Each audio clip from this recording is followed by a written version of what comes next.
आइए प्रश्न नंबर 1 करा, इनमें कौन सी संख्या अपरिमेय है। अपरिमेय संख्या को पहचानने के लिए आपको सीधा दिमाग में सेट करना है कि जो पूर्ण वर्ग संख्या नहीं है वही हो जाएगा, रूट के अंदर जो है वही अपरिमेय हो जाएगा। तो यहाँ देखिए 9 जो है पूर्ण वर्ग संख्या, इसका वर्गमूल 3 हो जाता है, तो इसका मतलब हुआ कि ये परिमेय संख्या है। ये रूट 20 यानी 20 पूर्ण वर्ग संख्या नहीं है, क्योंकि इसको 20 को अगर आप तोड़ लेते हैं तो क्या सब आता है, 2 2 और 5 आ जाता है। ठीक है, तो 2 तो बाहर आ जाएगा रूट से, लेकिन 5 नहीं आएगा, इसका मतलब ये अपरिमेय संख्या है। फिर 25 का वर्गमूल 5 हो जाता है, 49 का वर्गमूल 7 हो जाता है। ठीक है, तो यही आपका अपरिमेय संख्या है। अगला क्वेश्चन कह रहा है कि निम्नलिखित में कौन अभाज्य संख्या है। तो अभाज्य संख्या कौन होता है, जिनका 2 ही अपवर्तक होता है, 1 और स्वयं।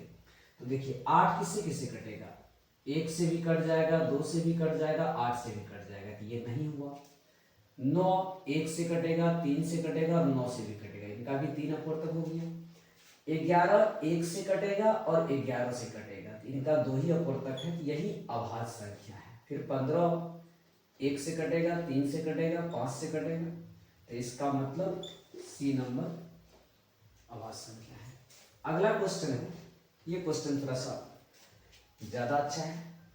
कहता है यदि बहुपद x square plus P x minus Q के शून्यक एक दूसरे के व्युत्क्रम तो क्यू का मान होगा। तो एक दूसरे के व्युत्क्रम, तो मान लेते हैं कि अगर एक शून्यक हम लोग अल्फा मान लेते हैं, या अल्फा पहला शून्यक को x मान लेते हैं, तो दूसरा बीटा जो हो जाएगा वो व्युत्क्रम मतलब उल्टा 1/x हो जाएगा। यही कहा है, एक दूसरे के व्युत्क्रम। अगर अल्फा x मानते हैं तो बीटा 1/x हो जाएगा। ठीक है, अब आपको q का मान निकालना है। ध्यान दीजिए q कहाँ है, यहाँ है ना, c में है ना। एक सूत्र आता अल्फा इंटू बीटा जिसमें c आता है, तो वही सूत्र आपको लगा देना है। अल्फा इंटू बीटा यानी शून्यकों का गुणनफल क्या होता है, c/a। ठीक है, तो यहां पर c क्या है आपका, c अचर पद हो जाता है, तो माइनस क्यू है। a आपका एक्स स्क्वायर हटा के देखिए क्या बचता है, 1 बचता है। तो यहां पर अल्फा आपके पास x है और बीटा आपके पास 1/x है, और बराबर c कितना है, माइनस क्यू है, और a कितना है, 1 है। x और x यहां से कैंसिल, क्या निकला, 1 बराबर माइनस क्यू हो जाएगा, इसलिए q कितना निकल गया, -1। देख लीजिए -1 कहां पे है, तो ए नंबर ऑप्शन सही है। कह रहा है कि समीकरण ax square plus bx plus c बराबर 0 मूल समान होंगे यदि, देखिए जब मूल समान होने की बात करें, यह द्विघात समीकरण का सामान्य रूप है, और मूल समान होने की बात करें तो d का मान 0 हो जाता है। d का मतलब विविक्तर, तो इसका d का सूत्र होता है बी स्क्वायर माइनस 4ac बराबर 0 हो जाएगा। तो 4ac को इधर ले जाइएगा तो माइनस में है तो क्या हो जाएगा, प्लस में, इसका मतलब क्या हुआ, बी स्क्वायर बराबर 4ac। यही हुआ आपका आंसर। देखिए कहां पे है, ए नंबर ऑप्शन सही है। अगला क्वेश्चन देखिए, कह रहा है द्विघात समीकरण ax square plus bx plus c बराबर 0 में बी स्क्वायर माइनस 4ac को क्या कहते हैं। यहाँ देखिए बी स्क्वायर माइनस 4ac को क्या कहते हैं, डी कहते हैं। डी का मतलब क्या हुआ, विविक्तर हुआ। डी को हम लोग विविक्तर कहते हैं या विवेचक कहते हैं, दोनों बोलते हैं। तो देख लीजिए ऑप्शन में क्या है, विविक्तर, यहाँ बी नंबर में है। अगला क्वेश्चन, निम्न में कौन सी घटना प्रायिकता नहीं हो सकती है।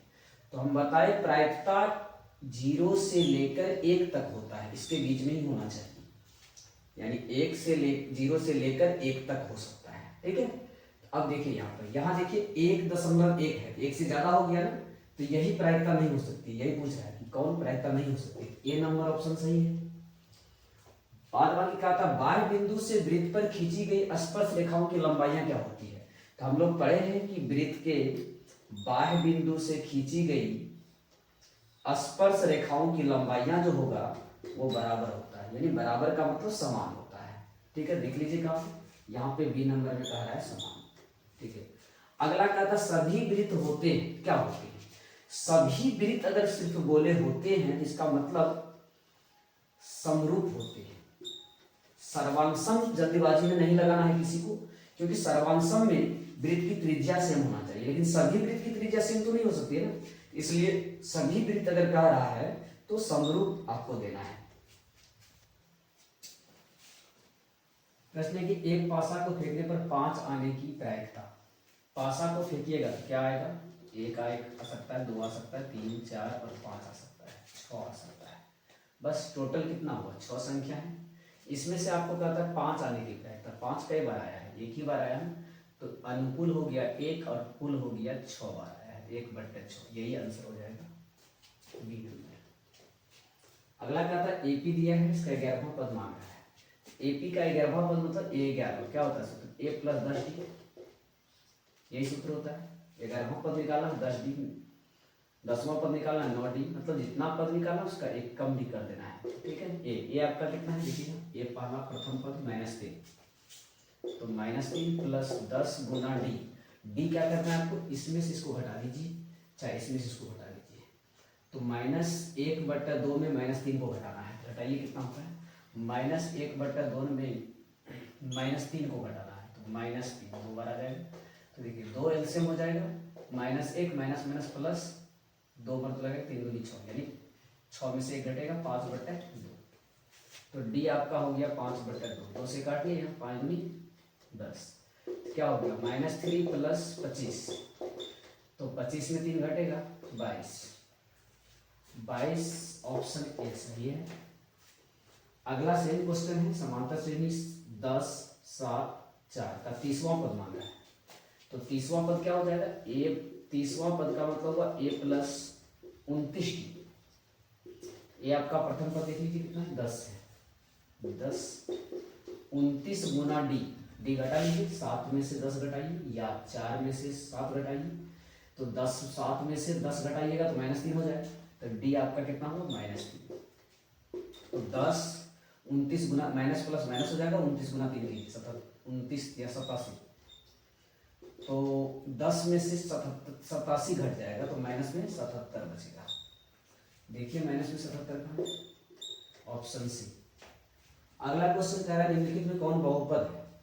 आपको बहुपद को देखने के लिए सिर्फ चर राशि को देखना है, किसी को नहीं देखना है आपको। चर राशि रूट के अंदर है तो वो बहुपद नहीं हो जाएगा। चर राशि पर अगर घात बट्टा में दिख रहा है आपको तो वो भी नहीं होगा। चलिए देखिए, इसमें देखिए यहाँ पर चर राशि रूट में है, ये नहीं होगा। इसमें देखिए चर राशि पर घात बट्टा में पूर्ण संख्या होना चाहिए, ये भी नहीं होगा। यहाँ भी चर राशि पर रूट है, ये भी नहीं होगा।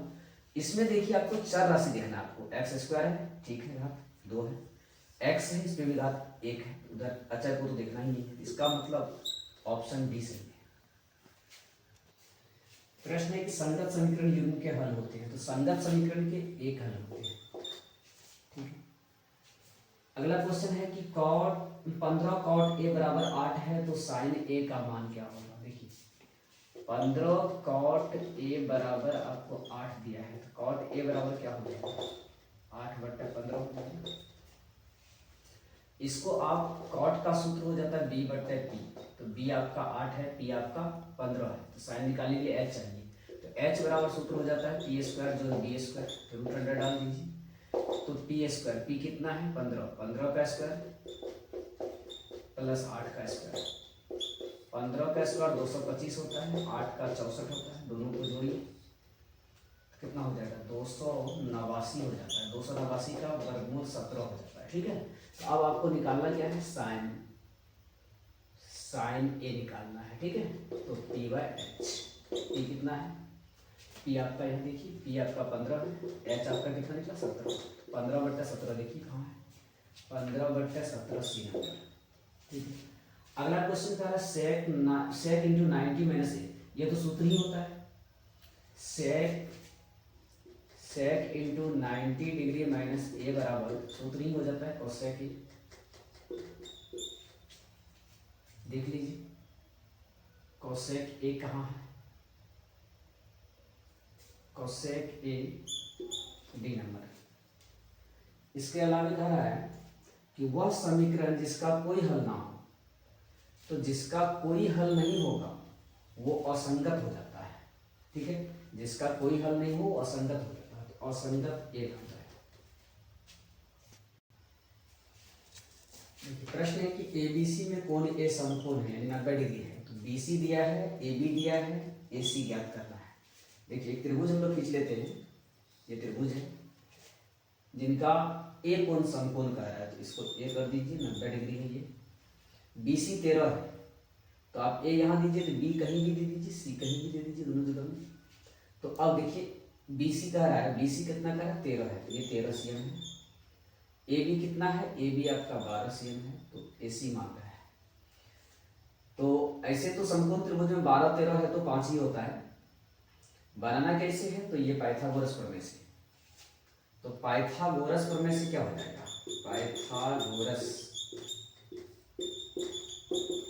प्रमेय से 90 के सामने वाला भुजा को अकेला लिख दीजिए, यानी कर्ण हो जाता है। बीसी का स्क्वायर कर दीजिए, बाद बाकी इधर का स्क्वायर करके जोड़िए, ए बी का स्क्वायर जोड़ एसी का स्क्वायर, यही पाइथागोरस प्रमेय है। ठीक है, इसमें आपको ये 13 पता है, 13 का स्क्वायर कर दीजिए। ए बी आपको पता है, ए बी 12 पता है, 12 का स्क्वायर कर दीजिए। एसी नहीं पता, एसी को रहने दीजिए। तो 13 का वर्ग 169 होता है, 12 का 144 होता है, 12 गुना 12 कीजिएगा तो 144, 13 गुना 13 कीजिएगा तो 169 प्लस एसी स्क्वायर। इसको इधर लेते आइए, 169 में से इधर आएगा तो चिन्ह बदलेगा, प्लस है तो माइनस हो जाएगा, 144 बराबर एसी स्क्वायर। 169 में से 144 को घटा दीजिए, 25 हो जाता है, 25 बराबर एसी स्क्वायर। अब यहाँ स्क्वायर के बदले एसी बराबर निकालना है हमको, एसी पर स्क्वायर है, स्क्वायर के बदले रूट हो जाएगा, तो 25 का रूट 5 हो जाएगा, क्योंकि दूरी निकालें प्लस में होगा, तो इसका मतलब 5 देख लीजिए कहाँ पे, 5 cm हो गया, तो सी नंबर ऑप्शन सही। अगला क्वेश्चन कर रहा है वृत्त की सबसे बड़ी जीवा को क्या कहते हैं। वृत्त की सबसे बड़ी जीवा जो होगा वो केंद्र से ही होकर जाएगा ना, तो सबसे बड़ी जीवा क्या कहलाएगा, कोई भी हो, चाहे इधर से खींचिए, चाहे इधर से खींचिए, चाहे इधर से खींचिए, सबसे बड़ी जीवा जो होगा वो व्यास हो जाएगा, क्योंकि केंद्र से होकर जाएगा। ठीक है, सी नंबर क्या होगा, व्यास।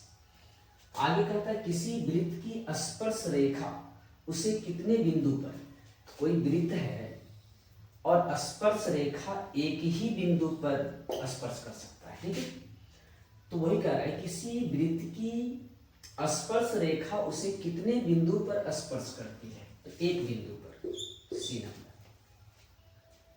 आगे क्वेश्चन कह रहा है कि एक सरल रेखा को खींचने में यानी निर्धारित करने में के बिंदु की आवश्यकता है, तो के का मान क्या होगा। कोई भी सरल रेखा खींचने के लिए आपको दो बिंदु की जरूरत पड़ती है, ये भी। तो इसका मतलब हुआ कि के का मान क्या होगा, के बिंदु की आवश्यकता होती है, तो के का मान क्या होगा, 2 होगा, यानी के बराबर 2। लिख लीजिए कहां पे, सी नंबर। हाँ, ये प्रश्न है, बढ़िया प्रश्न है। कहता है द्विघातीय समीकरण C X square minus B X plus A बराबर 0 के मूल अल्फा बीटा हो तो तब alpha square plus beta square मांगा है। ठीक है, तो देखिए alpha square plus beta square आपको निकालना है, इसको ए समझिए अल्फा को, इसको बी समझिए। A square minus A square plus B square का सूत्र होता है ए प्लस बी का whole square minus 2ab, alpha beta हुआ ए बी, ये सूत्र हो जाता है। अब यहाँ पर क्या हुआ, मूल है ये दोनों, तो मूलों का योग हो गया, तो मूलों का योग का सूत्र क्या होता है, minus B by A, square है स्क्वायर डाल दीजिए, 2 अल्फा इंटू बीटा का मतलब मूलों का गुणनफल हुआ, तो सूत्र होता है सी बाय ए। अब यहाँ पर मान बैठा दीजिए, b कितना है देखिए, b आपका माइनस बी है। ठीक है, तो b को माइनस बी कीजिएगा तो माइनस माइनस 2 बार माइनस करना पड़ेगा b बट्टे ए आपका देखिए a क्या है, c है, बट्टे c कीजिए पूरा पे स्क्वायर कर दीजिए, माइनस 2 इंटू सी आपका देखिए क्या है, c आपका a है यहाँ, तो हो जाएगा 2a बट्टे, और a आपका a नहीं है, ये देखिए यहाँ पे a आपका c है, तो यहाँ पे c लिखना है। ठीक है, अब यहाँ पर देखिए माइनस माइनस प्लस भी हो जाता है, तो b स्क्वायर हो जाता है, बट्टे क्या होगा, c स्क्वायर हो जाएगा, स्क्वायर के बदले माइनस क्या होगा 2a बट्टे c। अब दोनों का एलसीएम ले लीजिए, सी स्क्वायर और सी का एलसीएम सी स्क्वायर हो जाता है। अब यहाँ सी स्क्वायर सेम है तो वही रह जाएगा बी स्क्वायर, यहाँ बी स्क्वायर हो गया, माइनस यहाँ पर सी स्क्वायर, सी से सी स्क्वायर में भाग दीजिए, सी मत लगेगा तो सी गुना 2a यानी 2ac हो जाएगा। देखिए ये कहाँ पर है, ये आपका सी नंबर है, ठीक है। अगला क्वेश्चन देखिए क्या कर रहा है, कह रहा है 3 sec स्क्वायर बराबर 2 है। देखिए क्या बोल रहा है, 22 नंबर का क्वेश्चन है, 3√3 है, sec थीटा बराबर कितना है 2 है। यहाँ से आप sec थीटा का मान निकालिए, sec थीटा बराबर क्या होगा 2/√3, तो sec में 30 डिग्री का मान होता है 2/√3, इसका मतलब थीटा का मान क्या आया आपका 30, तो बी नंबर ऑप्शन सही है। अगला क्वेश्चन को देखिएगा, 23 नंबर क्या है, 1 प्लस कॉट स्क्वायर थीटा है, बट्टा में क्या है 1 प्लस टेन स्क्वायर थीटा है। तो सूत्र होता है 1 प्लस कॉट स्क्वायर का सूत्र होता है कोसेक स्क्वायर। सूत्र आपको हर हाल में याद कर लेना है और थीटा का मान भी याद कर लेना है। 1 प्लस टेन स्क्वायर का सूत्र होता है सेक स्क्वायर थीटा। अब करना क्या है, सेक स्क्वायर को साइन में बदल दीजिए, क्या होगा 1/sin स्क्वायर थीटा, सेक को बदलिएगा तो 1/cos स्क्वायर थीटा। अब ये भाग में है, इसको आप गुना में बदल दीजिए, तो गुना में बदलिएगा तो 1/sin स्क्वायर थीटा है, और गुना में बदलिएगा तो ये उल्टा हो जाएगा, 1/cos स्क्वायर है तो cos स्क्वायर बटे 1 हो जाएगा। गुना कर लीजिए, 1 गुना cos स्क्वायर क्या होता है cos स्क्वायर a हो जाएगा, साइन स्क्वायर गुना 1 कीजिएगा तो साइन स्क्वायर हो जाएगा। अब यहाँ देखिए थीटा है, अब आपका cos स्क्वायर बटे साइन स्क्वायर क्या होता है, cos बटे साइन क्या होता है कॉट होता है, तो स्क्वायर है तो स्क्वायर हो जाएगा, cot square theta, cot square theta. देख लीजिए कहाँ पे cot square theta, C number option सही है। आइए एक प्रश्न है कि अर्धवृत्त का परिमाप 36 cm हो तो त्रिज्या क्या होगा। अच्छा क्वेश्चन है। अर्धवृत्त का परिमाप, परिमाप को हम सी से लिख देते हैं, सी बराबर क्या होता है pi into R plus 2, sorry ये गलत है, ये सूत्र होता है R into pi plus 2, mistake हो गया, ठीक है। सी बराबर यही सूत्र होता है, ठीक है। अर्धवृत्त का परिधि की बात कर रहे हैं, या अर्धवृत्त की परिधि हम लिखे, इसका मान आपको 36 पता है, आर आपको निकालना है, पाई का मान ले लीजिए 22/7 प्लस 2, यहीं से आर निकल जाएगा आपका, तो 36 बराबर क्या होगा आर, यहाँ एलसीएम लीजिएगा तो क्या होगा 7 हो जाएगा, तो यहाँ 22 हो जाएगा, 7 दूनी 14 हो जाएगा, ठीक है। अब यहाँ पर क्या होगा 36 बराबर जोड़िए दोनों, आर गुना 4 2 6 36 ही होगा, 36/7, यहाँ से आपका 36 और 36 काट सकते हैं ऊपर। अब क्या बचा 1/1 और r/7 क्रॉस मल्टी कीजिए, इसलिए r बराबर क्या निकला 7 cm। देख लीजिए 7 cm कहाँ पे है, बी नंबर ऑप्शन सही है। अगला क्वेश्चन पूछ रहा है कि पद विचलन विधि ज्ञात करने की एक विधि, मतलब क्या ज्ञात करने की एक विधि है, तो माध्य पढ़ते हैं, माध्य 3 विधि से ज्ञात होता है, एक पद विचलन विधि, पद विचलन विधि भी, इसको पद विचलन भी बोला जाता है, पद विचलन भी बोला जाता है, ठीक है। माध्य निकालने की एक विधि है, एक प्रत्यक्ष विधि होता है, ठीक है, एक लघु विधि होता है, तो ए नंबर ऑप्शन सही है।